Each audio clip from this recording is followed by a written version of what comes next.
Akhmed Zakayev, head of the Cabinet of Ministers of the Chechen Republic of Ichkeria, was born in 1959 in Kazakhstan, where his family had been deported in 1944 as part of Stalin's Operation Lentil. After their rehabilitation, the family returned to their homeland in Chechnya. In 1994, he was invited by the first president of the Chechen Republic of Ichkeria, Dzhokhar Dudayev, to head the Ministry of Culture. With the outbreak of the First Chechen War, he became a unit commander in the armed forces of Ichkeria. After the war ended, he served as foreign minister of Ichkeria and later became one of the closest allies of President Aslan Maskhadov. During the Second Chechen War, he was the government's representative abroad, taking part in international negotiations. Since January 2002, he has lived in the United Kingdom, where he was granted political asylum. Russia sought his extradition on charges of terrorism, but a London court rejected the request, ruling the case politically motivated.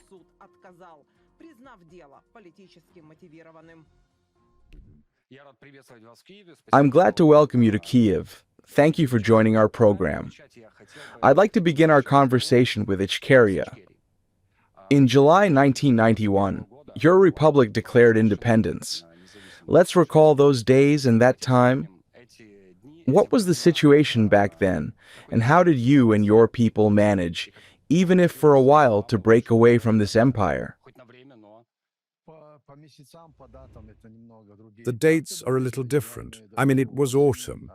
Our elections were in October, and the Declaration of State Sovereignty was adopted in November. But all this was happening during the so-called Gorbachev perestroika. To clarify, for those who might not remember, especially since Russian propaganda has done much to discredit our movement, our state, and our people, everything that happened at that time was done in full accordance with the laws of the USSR, the laws of the Russian Federation, and, of course, the principles and norms of international law. The principle of people's right to self-determination was relevant then, as it has always been in politics, particularly in the West, where it was taken very seriously. Throughout the Cold War, we were raised in this spirit. Foreign broadcasts, like Radio Liberty and other channels that were accessible then, spoke openly about the rights of colonized peoples of the Soviet Union to independence and statehood, urging them toward freedom. When Gorbachev decided to restructure the country, it was partly to divert attention from deeper problems, the economic crisis, and, after the defeat in Afghanistan, the clear reality that the USSR could not survive in its existing form. Perestroika was conceived as the solution. Interestingly, even when Andropov headed the KGB, he had sent students to the West to prepare for a market economy in the USSR. This shows that the transformation from USSR to CIS was not solely a Western victory. The Soviet leadership understood the system was unsustainable and decided to reformat it themselves. In April, the Supreme Soviet of the USSR passed laws equalizing the status of autonomous republics with union republics. This led to the Parade of Sovereignties. On November 26, the Supreme Soviet of the Chechen Ingush Republic adopted the Declaration of State Sovereignty, dropping the Soviet Socialist Autonomous Republic label and becoming a Union Republic. We took part in drafting the new Ogarevo Treaty, scheduled for signing on August 21st, but on August 19th the coup happened, orchestrated by the KGB, when they realized many regions might leave entirely. The Baltic states outright refused to sign. Georgia stated unequivocally they would not sign. Ukraine held a referendum, declaring it would be free and independent. Well, in this situation, the process still continued. Gorbachev continued his policy. The document for signing was being prepared, and, in fact, the Ukrainian delegation and the delegation of the Chechen Ingush Republic were already in Moscow on the 19th to sign this union treaty. But the State Committee on the State of Emergency happened, and from that moment, when the USSR had already collapsed, Chechnya was in principle an independent state.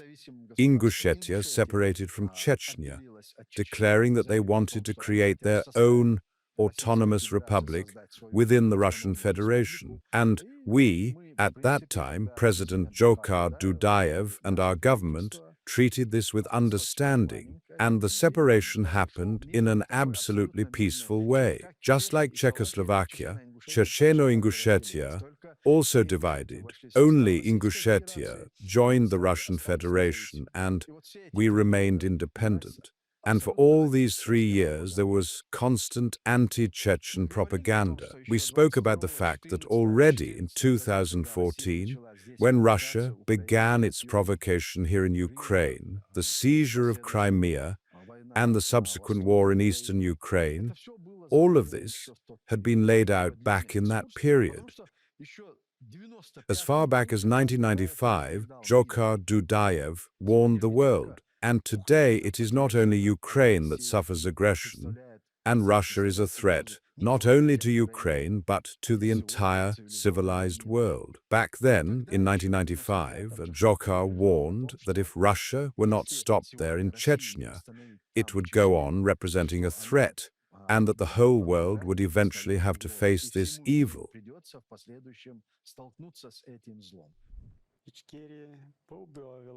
Ichkeria had slightly reduced its appetite, but had not stopped.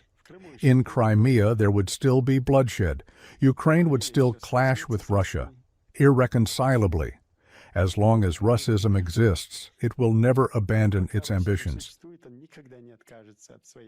This is exactly what we have today, and therefore, of course, we, as the legitimate leadership of the Chechen Republic of Ichkeria, directly link our future and our liberation from Russian yoke, the deoccupation of our country, to what is happening here. Likewise, other peoples of the Caucasus, who today are in colonial dependence, directly understand and realize that their fate is also being decided here in Ukraine. Only a military defeat of Russia in Ukraine can allow these peoples to become free and independent. Therefore, on the 24th, the war began, the first act of aggression in 2022. On the 25th, at the meeting of the State Committee for the Deoccupation of the Chechen Republic of Ichkeria, we issued an appeal both to the peoples of the North Caucasus and to Chechens everywhere that today we must support Ukraine and form units that will repel Russian aggression together with Ukrainians. Brothers, Ukrainians, the Chechen people are with you, and I am sure that together we will defend the freedom of Ukraine, protect our country, and we will defeat these barbarians. Glory to Ukraine. And from that moment, our work here in Ukraine has continued, and without exaggeration, we directly link the possible changes in the Chechen Republic, in the Caucasus, and even in Russia itself, to the situation in Ukraine. I remember the footage from that rally. I think it was in Brussels. You, I believe, were in Brussels then, and you gathered a lot of people that day at that rally. And I wanted to ask you, what did you feel when you learned that Putin had launched a full-scale aggression against Ukraine? Just before this aggression, you remember, for 1.5 to 2 months, there were very serious debates, analytical discussions. Would Putin go or not? Would he start a large-scale war or not? I was one of those who, until the very end, did not believe that Putin would commit this aggression, and I explained why. Because this would mean the end of the Russian Empire, and I did not imagine that Putin and his circle would take such a step. Well, apparently they had different information, and they had a different idea of how it would unfold. Huge resources were allocated, $5 billion, for bribing officials, politicians, the military, security structures, in order for Ukraine to greet Russia almost with flowers. And Putin brought in those troops The contingent he sent at the beginning was, in fact, not intended to occupy this entire country. That number of troops would have been enough to occupy the Chechen Republic, for example, even though they fought with us for a year and a half. In the first war, they tried to take us in 2 hours, and with Ukraine, in 3 hours, they claimed they would solve the Ukraine issue, with us in 2 hours altogether. In 3 days, you mean? Yes, in 3 days for Ukraine. And we know for certain that those units that were going into Ukraine were preparing to hold a parade in Kyiv. They already had parade uniforms. Everything was prepared for the parade. But the most important thing here is that the West, in the person of the United States of America, accepted this as a fact. They accepted it, and in conversations with Ukrainian politicians, they already said, well, that's it, guys, we can help you evacuate, move you, but unfortunately it's already a fact that Russia is seizing Ukraine. But when your leadership, the military and political leadership, in the person of President Zelensky, rejected this offer, and the Ukrainian people gave resistance, a very serious resistance. And here's what I also had in mind when Putin did what he did. For 8 years, Russian propaganda had been working to demoralize Ukrainians and the Ukrainian people. And as he called this operation, denazification and demilitarization, that meant the Ukrainian nation as such had to cease to exist. The Ukrainian state had to cease to exist. And in that situation, of course, both the military leadership and the Ukrainian people showed simply a super collective heroism, delivering this powerful resistance, and that is why they were forced to pull back at first, in order to regroup for the long term, as they are now doing, mobilizing and waging this war. But what was happening then, for me it was obvious, was the beginning of the end of the Russian Empire. And today, for the international community, not to mention Ukraine, there is no other solution or other way out of the current situation except Russia's military defeat. The European Union has none. If today the European Union allows Russia to win this war, then they will be next, step by step, country after country. They will start from those territories they considered historically theirs. These are the Baltic states, Poland and Finland. Why did Finland, which had maintained neutrality, immediately join NATO after this? And the same with Sweden. Therefore, what is happening here today, in principle, is what we stated 3 to 4 years ago when the war began. It is actually being confirmed. Whatever one's attitude toward the processes taking place inside Russia today, Russia is heading toward its logical end as an empire, and the European Union has no other choice but to bring this to a conclusion in precisely this way. And therefore, I am sure that Ukraine will be supported until the end. Ukraine will win this war, and Ukraine's victory will mean the end of the Russian Empire and the decolonization of the peoples who are today in colonial dependence on Russia. Akhmed Khalidovich, in this program we mainly talk about the future, about the strategy of freedom. We look ahead and try to understand how to make the peoples now conquered by Russia become free. So if we talk about Chechnya, how does the Republic live today under this puppet authority established from Moscow in the person of a Kadyrov? What is the situation in the Republic now? The fact is that what is happening in Chechnya today is a very telling example for Ukraine. The longer the occupation of Ukrainian territories lasts, the harder it will be in the future to influence the situation. The mentality changes, people change, the system itself, and the situation they have found themselves in. It does not allow them to try to change the existing format. To change this format in the current situation, there must be some support from outside. It has always been this way, and Chechnya is no exception. This is probably the history of world wars. There is no analogue to how much a small nation, on a small territory, resisted Russian aggressors. The war began in 1994. I do not separate them into the First and Second Wars. It was just a pause. The Russians needed to take a time out, regroup, and create an informational basis to continue Russian aggression and the occupation of the territory, both economically and militarily. Those 2 to 3 years, when we thought we had concluded peace with Russia, Russia was preparing for a new, large-scale, already open military campaign. And therefore, from 1994, Russia officially declared that it had ended the war and subdued Chechnya in 2010, from 1994 to 2010.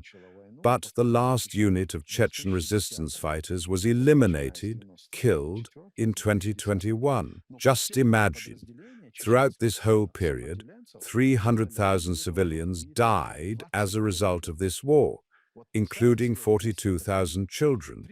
The territory is now 14,500 square kilometers, according to new realities. And throughout all these years, the Chechen people resisted. In fact, what is happening today, despite the glass skyscrapers and the city being rebuilt, is all a facade behind which there is suffering, and the people have simply resigned themselves to their fate. They are not truly subdued, I know this. We have a very serious underground in Chechnya, but today the situation in Chechnya can be seen as a concentration camp where the entire people are hostages. There are those who serve this power, and on TV, propaganda uses precisely those who today serve these occupation structures. The rest of the population, which is waiting for a certain hour, is unseen and unnoticed. People are simply surviving and trying to survive in this situation. Therefore, when we say that our future, our liberation, and de-occupation are directly linked to Ukraine, we proceed from the realities that exist today in Russia itself, in the Chechen Republic, and in Ukraine. Here in Ukraine today, the Chechen army is being revived. We have restored the Ministry of Defense and 5 to 6 units that are now in the Foreign Legion and as volunteers. They are gaining enormous experience in modern warfare here. And in fact, what is happening in Ukraine today, the war in Ukraine, there is no analog to this war either. It is a completely different war. And the world is now observing how new technologies have changed the entire understanding of warfare and the front line. Now the front line is the entire territory. One cannot say any more that here is the front line and the rest is either occupied or safe. That does not exist because the whole territory is now exposed and is the front line. And so what Putin is organizing today with these massive attacks on peaceful cities is terrorism, open terrorism, an attempt to intimidate the population, to break the spirit of these people and subdue it. And they did not succeed in Chechnya, despite all those years of occupation, and I'm sure they will not succeed in Ukraine. On February 24th, 2022, when you made your statement in Brussels, Chechen volunteers also made a statement, the ones you mentioned. Many of them are now fighting in Ukraine, defending Ukraine and the Chechen Republic of Ichkeria. Could you tell us a little more about those battalions, those units that are now fighting in Ukraine? And am I correct in understanding that this is precisely the force you're counting on in the future as the main force that could bring the long-awaited freedom and independence to your homeland? On the 25th, I made a statement that we were announcing the recruitment of Chechen volunteers for Ukraine. On the 27th to 28th, President of Ukraine Zelensky signed a decree on the creation of the Foreign Legion. About a month and a half to 2 months later, one of our departments of the Ministry of Defense signed an agreement with one of the departments of the Ministry of Defense of Ukraine on cooperation and joint operations. And from that moment, the process of restoring the armed forces of the Chechen Republic of Ichkeria began. We restored the Ministry of Defense and began forming units. Today there are 5 to 6 units in the Foreign Legion, plus 2 units that are not part of any structure and have the status of volunteer detachments. All of them are engaged in combat operations alongside Ukrainians, both volunteers and our units. Our units are directly linked to the command of the Foreign Legion, while the volunteers are in various Ukrainian structures, part of the security forces, and are on the front lines with them.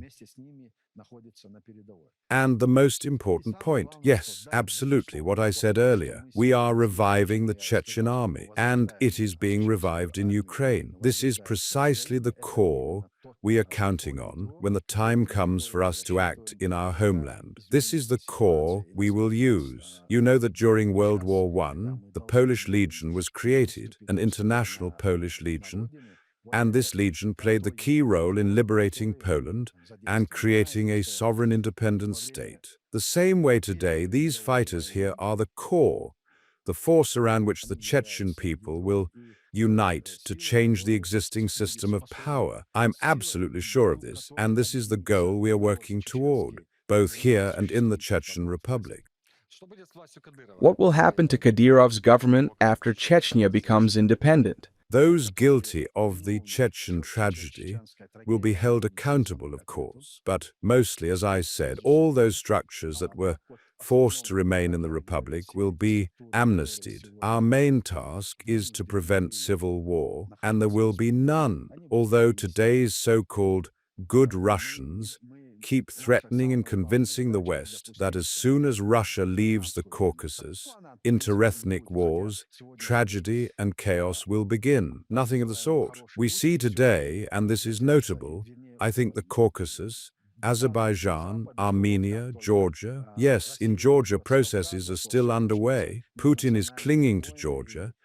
But in any case, Georgia is already free. It will never again be the kind of state Putin or Russians are used to seeing. The Caucasus is being liberated. The Caucasus was artificially divided into the South Caucasus and the North Caucasus, because the southern countries of the so-called South Caucasus were conquered earlier by the Russian Empire. The North Caucasus, Abkhazia, Circassia, Chechen Ingushetia continued to wage war, and that is why the Russians back then divided the Caucasus into South and North.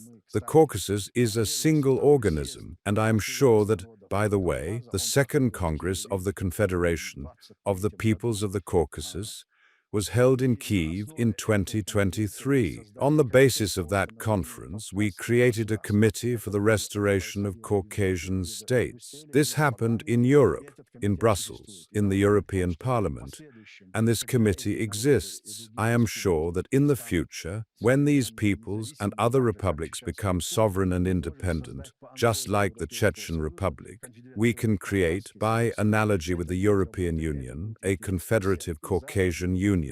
And this will work. It will be of interest to the West, to the East, to everyone. Akhmed Zakayev, a few words about your foreign policy and the future of your international strategy. I think for both our states, this is a crucial topic. Looking back at Russia's aggression against Chechnya, it seems to me that at the time, what your state lacked most was international support. I know you have an active Ministry of Foreign Affairs, as well as consuls and representatives in various countries. Tell us more about your work in this international sphere. Perhaps there are already preliminary agreements on cooperation with governments or countries. Of course, I would gladly share all the detail if only our friends were listening, but since our enemies are also listening, I'll limit myself to the essentials. You're absolutely right in what you've emphasized. And in fact, today I'll be holding a meeting of the Military Council. I've gathered and invited our commanders from different locations. They'll arrive today, and at 4 p.m. we will meet. One of the issues we'll be discussing will be exactly this matter. Our problem back then, and still today, is that we have no backing from international institutions. For us, the most important task in the de-occupation process is to form an international protectorate for a period of 5 to 10 years. What this will look like in practice is a matter of working details, but the key is that it must be established. And I'll say this openly, at the head of such a protectorate we see, and we want to see, Ukraine, around which several dozen countries are united today. If we succeed in creating an international coalition, call it a coalition or an international protectorate, of 5, 6, 7, maybe 10 states, we can in 5 years restore and establish all the necessary structures, creating the conditions for a functioning independent state. This could also become an example for other republics and other regions. For the West, the Caucasus means a new market, new opportunities and a new territory. If the Chechen Republic alone once held little interest for Western countries, and that's why we were betrayed in 1994. The whole Caucasus is a different matter entirely. Naturally, our Ministry of Foreign Affairs, as well as myself, are working in this direction so that, as the decisive moment approaches, we are ready. The closer the resolution, the more urgent this becomes. I believe we will succeed. And continuing our conversation about the future of an independent Chechnya, let's talk a bit about culture, history, and language. The Republic and its people are carriers of an ancient, rich, and beautiful culture. But we see the Kremlin's policy toward native languages and history, rewriting and distorting them. Do you have a strategy or future policy for restoring culture, truthful history, and the Chechen language? From what I understand, your language is not in as dire a state as in some other national republics. Strangely enough, just yesterday I had a dream about the language. Yes, we are actively thinking about this. Right now, the situation is such that we still have fluent native speakers. That's why I don't see an existential threat, and there's no danger of the language disappearing. These speakers are inside the Republic. I won't name them, but I know them. I listen to them on social media. I know how they work and prepare. Our officials who are in the territory also work in this direction. The decommunization of the Chechen Republic went quite well. Dekadirovization and deputinization will be even less painful for Chechens when the time comes, and we are preparing for that moment in all spheres. As for culture and language, we have specialists, including in Europe, who work in these fields. So I have no special concern in that regard. In closing, I always offer my guests, and you are no exception, the opportunity to briefly address those who will see us inside Russia, and in your case, in Chechnya. If you wish to say something or make an appeal, here's your chance. Thank you. I speak often, but I think it won't hurt to say this again, especially to Russians who today are brainwashed by Putin's propaganda. What the Russian army is doing in Ukraine today is something for which, one day, a Russian person will feel shame. Shame for themselves, shame as a representative of Russian society or Russian identity. I remember Alexander Litvinenko, and I think many do. He was a former officer in the KGB, FSB, and FSK, poisoned in London with polonium-210, and, essentially, murdered on Putin's orders. During the First Chechen War, Litvinenko fought against us. Once they captured a young Chechen, a 16-year-old boy, and Litvinenko interrogated him. He asked, "Why are you here with these bandits? You should be in school." The boy replied, "My whole class went to war, so I went too." From that moment, Litvinenko's attitude changed. Later he told me, "Do you know why I stand with the Chechens now? So that I won't be ashamed in front of my son for what Russians did and are doing in Chechnya." The same applies to all Russians today. You will feel shame if you do not come to your senses and stop the ongoing killing of Ukrainians, children, women, the elderly. You must do everything possible to stop your criminal government, which promotes war and leads your country and you personally to catastrophe. I assure you, Russia can only become a free, independent, law-based state by abandoning imperial ambitions, granting colonized peoples their right to live freely, and ending the wars you ignite around the world. Only then will you have a future.